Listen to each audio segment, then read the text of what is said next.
DHCP এর পূর্ণরূপ হচ্ছে dynamic host configuration protocol. DHCP automatic IP address provide করে থাকে। ডিএইচসিপি এর কয়েকটি বিষয় হলো DHCP reach, DHCP exclusion, DHCP reservation.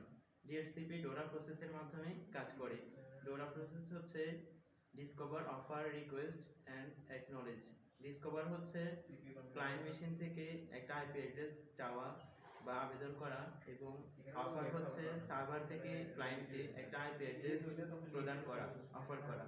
এরপর রিকোয়েস্ট হচ্ছে ক্লায়েন্ট মেশিন থেকে ওই আইপি অ্যাড্রেসের জন্য রিকোয়েস্ট করা বা ওটা ওই আইপি কে অ্যাকসেপ্ট করা। এরপর অ্যাকনলেজ হচ্ছে সার্ভার থেকে ওই আইপির জন্য আইপি কে স্বীকৃতি দেওয়া বা আইপি কে নির্দিষ্ট করে দেওয়া। ডিএইচসিপি এর কয়েকটি সুবিধা হচ্ছে রিলায়েবল আইপি অ্যাড্রেস কনফিগারেশন, যার মাধ্যমে দুটি ভিন্ন কম্পিউটার ভিন্ন ভিন্ন আইপি অ্যাড্রেস পাবে এবং আইপি কনফ্লিক্ট তৈরি হবে না। এরপর আরেকটি হচ্ছে রিডিউস নেটওয়ার্ক অ্যাডমিনিস্ট্রেশন। আপনার স্পিকারে দিন। আসসালামু আলাইকুম।